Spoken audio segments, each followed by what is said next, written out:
다 같이 사도신경으로 우리의 신앙을 고백하겠습니다. 나는 전능하신 아버지 하나님, 천지의 창조주를 믿습니다. 나는 그의 유일하신 아들, 우리 주 예수 그리스도를 믿습니다. 그는 성령으로 잉태되어 동정녀 마리아에게서 나시고 본디오 빌라도에게 고난을 받아 십자가에 못 박혀 죽으시고 장사된 지 사흘 만에 죽은 자 가운데서 다시 살아나셨으며 하늘에 오르시어 전능하신 하나님 우편에 앉아 계시다가 거기로부터 살아있는 자와 죽은 자를 심판하러 오십니다. 나는 성령을 믿으며 거룩한 공교회와 성도의 교제와 죄를 용서받는 것과 몸의 부활과 영생을 믿습니다. 아멘. 오늘 우리에게 주시는 하나님의 말씀은 욥기 36장 16절에서 33절까지의 말씀입니다. 욥기 36장 16절에서 33절까지의 말씀 제가 봉독하겠습니다. 그러므로 하나님이 그대를 환난에서 이끌어내사 좁지 않고 넉넉한 곳으로 옮기려 하셨은즉 무릇 그대의 상에는 기름진 것이 놓이리라. 이제는 악인의 받을 벌이 그대에게 가득하였고 심판과 정의가 그대를 잡았나니 그대는 분노하지 않도록 조심하며 많은 뇌물이 그대를 그릇된 길로 가게 할까 조심하라. 그대의 부르짖음이나 그대의 능력이 어찌 능히 그대가 곤고한 가운데에서 그대를 유익하게 하겠느냐. 그대는 밤을 사모하지 말라. 인생들이 밤에 그들이 있는 곳에서 끌려가리라. 삼가 악으로 치우치지 말라. 그대가 환난보다 이것을 택하였느니라. 하나님은 그의 권능으로 높이 계시나니 누가 그같이 교훈을 베풀겠느냐. 누가 그를 위하여 그의 길을 정하였느냐. 누가 말하기를 주께서 불의를 행하셨나이다 할 수 있으랴. 그대는 하나님께서 하신 일을 기억하고 높이라. 잊지 말지니라. 인생의 그의 일을 찬송하였느니라. 그의 일을 모든 사람이 우러러보나니 먼 데서도 보느니라. 하나님은 높으시니 우리가 그를 알 수 없고 그의 횟수를 헤아릴 수 없느니라. 그가 물방울을 가늘게 하시며 빗방울이 증발하여 안개가 되게 하시도다. 그것이 구름에서 내려 많은 사람에게 쏟아지느니라. 겹겹이 쌓인 구름과 그의 장막의 우레소리를 누가 능히 깨달으랴.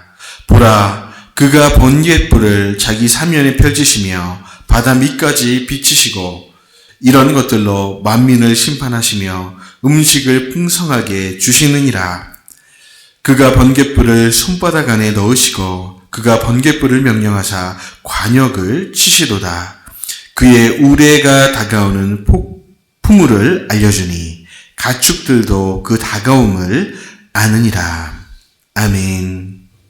오늘 본문의 말씀은 계속해서 이어지는 욥을 향한 엘리후의 강변입니다. 엘리후는 욥기 후반부에서 꽤나 비중 있게 등장하는 인물입니다. 우선 나이가 젊고 패기가 넘칩니다. 되게 젊으면 실수가 많고 노련함이 떨어지기 마련인데 엘리후는 전혀 그렇지 않습니다. 욥과 세 친구들과의 논쟁, 그리고 하나님이 폭풍우 가운데 나타나셔서 말씀하시는 그 사이, 그 중간에 나타나 어찌 보면 욥기에 등장하는 모든 인물 중에 가장 바른 말을 하고 있습니다. 엘리후의 강변을 쭉 듣다 보면 하나님의 생각이 진짜 저러신 것은 아닐까? 하나님이 엘리후의 입을 빌어 자신이 하고 싶으셨던 그 말을 하고 계신 것은 아닌가 하는 생각까지 들게 합니다. 재미있는 것은요, 하나님은 욥기의 결론 부분에서 욥의 세 친구, 즉 엘리바스, 소발, 빌닷의 주장이 틀렸다고 말씀하시면서도 엘리후는 전혀 언급하시지 않습니다. 엘리후는 소위 양비론 전법으로 욥의 고난에 관한 첨예한 논쟁에 끼어듭니다. 양비론의 사전적 의미는 서로 충돌하는 두 의견이 모두 틀렸다고 주장하는 것입니다. 시체말로 모두 까기입니다. 얘도 까고 쟤도 까고 모두 까다 보면 결국 자기만 옳은 것이죠. 그런데 이 모두 까기를 실행할 만큼의 정당한 정확한 논리가 엘리후 가운데 있습니다. 특별히 오늘 본문에서 엘리후는 첫째로는 욥의 문제점을 지적하고 둘째로는 하나님의 주권을 선포하고 있습니다. 엘리후가 볼 때 지금 욥이 하나님께 대하여 분노하며 대드는 모습이 옳지 않다는 것입니다. 17절, 18절 말씀을 함께 읽겠습니다. 시작. 그러나 지금은 악한 자들이 받아야 할 형벌을 욥 어르신도 받고 계십니다. 공의의 심판을 받고 계시는 것입니다. 그러므로 욥 어르신은 이런 때에 분노를 터뜨림으로써 이를 그르치지 않도록 주의하십시오. 행여 뇌물을 바쳐 용서받을 생각일랑은 아예 하지 마십시오. 몸값을 많이 바친다고 해서 용서받을 수 있는 그런 징벌이 결코 아닙니다. 욥기는 딱딱한 문어체로 번역된 개역개정 성경보다 구어체로 번역된 쉬움만 성경이 훨씬 이해하기 편합니다. 혹시 집에 쉬운 말로 번역된 성경이 있으시면 그것을 가지고 욥기를 공부하시는 것이 훨씬 좋으니까요. 한번 읽어보시기를 추천드립니다. 그러면 욥의 분노는 왜 잘못된 것입니까? 하나님이 행하시는 일에는 결코 불의가 없고 우리의 눈에 불의처럼 보이는 일도 결국에는 하나님의 정당하신 주권 행사이며 주권자가 행하시는 일이라면 우리의 입은 찬송해야만 마땅하다는 것입니다. 과연 그런지 23절, 24절 말씀을 또 한번 읽어보겠습니다. 시작. 누가 감히 하나님더러 이렇게 하시오 혹은 저렇게 하시오 하고 지시할 수 있겠습니까? 누가 감히 하나님더러 주께서 잘못하셨소 하고 말할 수 있겠습니까? 사람들은 하나님을 늘 찬양했습니다. 그러니 욥 어르신도 그분께서 하신 일을 항상 찬양해야 할 것입니다.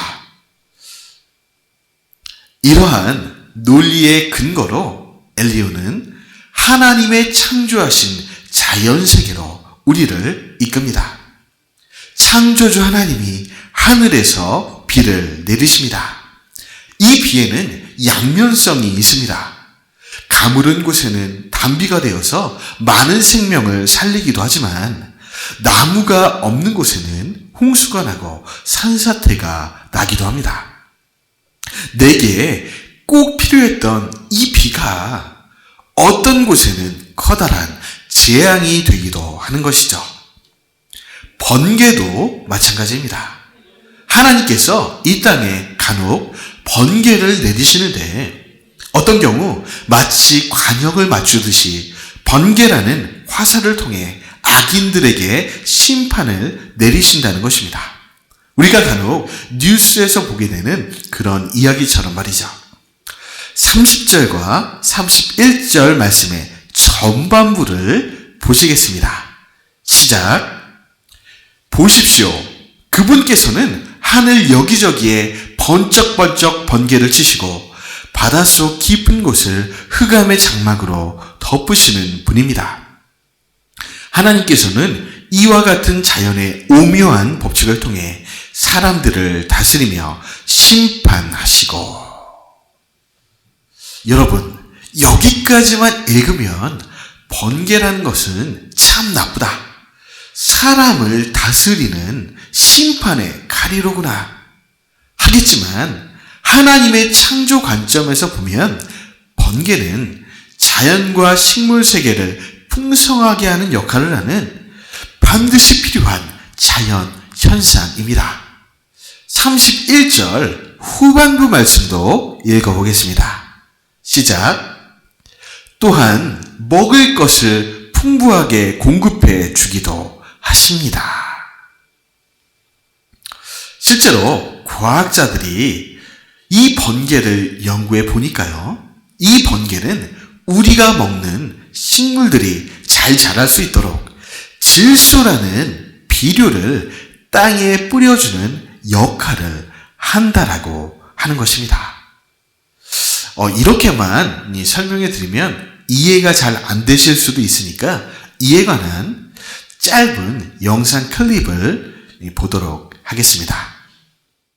그런데 이 번개가 도대체 식물과 어떤 관련이 있을까요? 지구 대기의 78%는 질소로 대기 공기 성분 중 가장 많은 양을 차지하고 있습니다. 그리고 식물이 이용하는 비료 또한 질소이죠. 이렇게나 질소가 많은데 왜 우리는 식물에 비료를 따로 줄까요? 그 이유는 저번 영상인 양액편에서 설명한 것과 같이 식물은 원소의 일정한 형태만을 흡수하기 때문입니다. 질소 자체는 식물이 이용할 수 없기 때문에 질소를 식물이 이용 가능한 형태인 암모늄 이온 또는 질산염으로 바꾸어줘야 합니다. 뿌리옥 박테리아는 땅으로 녹아든 질소를 흡수해서 암모늄 이온으로 전환합니다. 이것을 질소 고정이라 합니다. 전환된 암모늄 이온은 식물이 바로 흡수하기도 하지만 질화균 등에 의해 질화작용을 거쳐 질산염으로 산화되어 식물이 이용하게 됩니다. 그리고 오늘의 주제인 번개 또한 식물이 이용 가능한 질산염을 만듭니다. 구름에서 번개가 칠 때 번개의 초고압 전류에 의한 강력한 공중방전으로 대기 중의 질소와 산소가 질산염 등으로 결합하여 비와 함께 땅으로 떨어져서 식물이 이용 가능한 비료가 되는 것입니다. 잘 보셨나요? 그렇습니다. 하나님의 창조에 불필요한 것은 없습니다. 우리의 눈에만 불필요해 보일 뿐이지 실제로는 하나님의 완전한 섭리 가운데 꼭 필요한 각자의 역할이 있다는 것이죠. 그런 이유에서 오늘 엘리후가 하나님께서 만드신 자연세계를 통해 설명하는 주장의 결론은 나에게 재앙이라고 해서 모든 것이 나쁜 일이 아니고 결국에는 합력해서 선을 이루시는 하나님의 측량할 수 없는 계획이라는 것입니다. 그러니까 욥 어르신도 억울한 일에 대해 불평만 할 것이 아니라 하나님께 대들 것이 아니라 그 뒤에 계신 초월하신 초월자 하나님을 바라보라는 거예요. 오늘 본문 26절을 읽겠습니다. 시작. 정녕 하나님께서는 얼마나 위대하신저. 하나님께서는 우리의 이해를 훨씬 초월하십니다. 그분의 횟수가 얼마나 되는지 우리로서는 감히 헤아릴 길이 없습니다. 엘리후의 심장에 있던 이 진리의 외침은 위대한 하나님의 사람 사도 바울의 심장에도 그대로 이식되었는데요. 신약성경 로마서 11장 33절입니다. 다 같이 읽어보겠습니다. 하나님의 지혜와 지식은 얼마나 풍성하고 또 얼마나 깊이가 있는지요. 그분의 판단력은 감히 헤아릴 길이 없고 그분이 가시는 길은 감히 더듬어 추적할 수가 없습니다. 말씀을 정리하겠습니다. 오늘 성경은 우리에게 선포합니다. 하나님은 창조자요 주권자이십니다. 우리는 그분의 손에 지음받은 피조물입니다. 피조물의 자리에서 겸손하게 하나님의 주권을 인정합시다. 결국 우리의 삶에 합력하여 선을 이루실 하나님을 찬양합시다. 때로는 휘장 뒤에 숨어 계시면서 안 보이시는 것 같지만 우리의 삶의 작은 사건 하나하나도 치밀한 하나님의 시간표에 따라 인도하시는 선하신 우리의 설계자 하나님을 이 새벽에 노래합시다. 기도하겠습니다. 살아계신 창조주 하나님, 욥기를 읽으며 하나님이 행하시는 모든 일에는 때로 우리 이성으로 이해되지 않는 당신의 주권과 계획이 있음을 발견하였습니다.